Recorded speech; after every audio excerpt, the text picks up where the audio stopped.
Salut à tous et bienvenue sur la chaîne Graines de Copeaux, moi c'est Guillaume. Aujourd'hui on se retrouve pour un tuto comparatif entre trois machines, mais plus particulièrement trois ponceuses, qui sont la ponceuse orbitale, la ponceuse excentrique et la ponceuse à bande.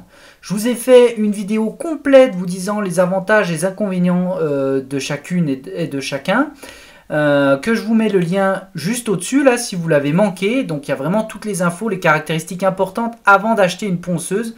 Donc si vous regardez cette vidéo et que vous voulez acheter une ponceuse, regardez la vidéo que j'ai fait précédemment. Ici l'idée de cette vidéo c'est de vous montrer très simplement et très rapidement les avantages et les inconvénients de chacune de ces machines. Pour ce faire, j'ai décidé de prendre une planche de chêne, donc non rabotée, non dégauchie, qui sort de scierie. Alors qui sort de scierie c'est faux puisqu'elle est passée un certain temps au parc à bois. Bon, l'idée c'était vraiment d'avoir une planche brute et de vous la rendre, on va dire, propre après ponçage.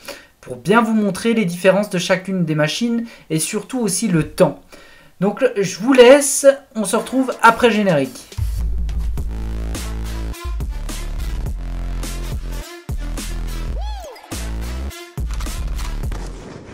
Donc le principe est très simple, vous avez trois machines, l'orbitale en haut à gauche, la ponceuse à bande en haut à droite et la ponceuse excentrique en bas à droite de l'écran.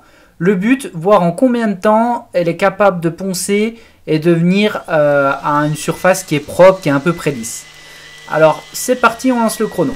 Petite précision très importante, j'ai commencé les trois avec la même marque, les mêmes marques d'abrasifs et les trois abrasifs sont neufs lors de cet essai, c'est-à-dire qu'il n'y aura pas de différence réelle notable entre les abrasifs et les machines puisque c'est la même gamme, c'est une gamme professionnelle. Bon, vous avez vu, la ponceuse à bande a pulvérisé en 25 secondes à peu près. Elle est arrivée à un résultat à peu près net. On voit en bas aussi se dégager la ponceuse excentrique. Vous voyez le résultat que ça obtient. On a plutôt un bon résultat. Et en haut à gauche, vous voyez que malgré le temps, on voit toujours les traits de scie de la scierie, du ruban de scierie. Donc bon, voilà, là vous voyez un petit peu se dégager. Donc comme je vous l'ai dit, la ponceuse excentrique en bas à droite est très polyvalente. Donc vous voyez que là elle est capable de dégrossir et d'avoir une belle finition. La ponceuse orbitale, vous voyez qu'elle n'a pas été capable de dégrossir, qu'il reste encore beaucoup de zones, beaucoup de traits de scie, malgré le fait que j'insiste. Toujours pareil quoi, donc c'est plus une ponceuse absolument pour les finitions et pas pour le dégrossissage. Et enfin vous avez vu la ponceuse à bande qui dégrossit extrêmement vite puisqu'elle a mis un tiers par rapport aux autres, donc 2 tiers de temps en moins.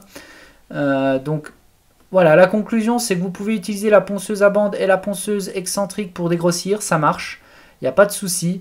Sachant que la ponceuse excentrique est plutôt préférée pour une surface à peu près propre, et une fois que vous avez dégrossi avec ces machines, seulement là vous pouvez finir avec la ponceuse orbitale ou une ponceuse vibrante. Voilà.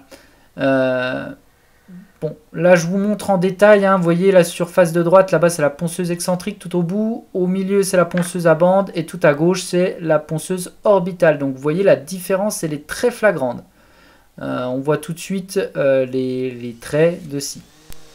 Voilà, j'espère que cette vidéo vous a plu. Si elle vous a plu, n'hésitez pas vraiment à aimer la vidéo, à vous abonner à ma page, ça me fait super plaisir, à mettre un petit commentaire si ça vous a permis de faire la différence. Et on se retrouve très vite sur la chaîne Graines de Copeaux. À bientôt.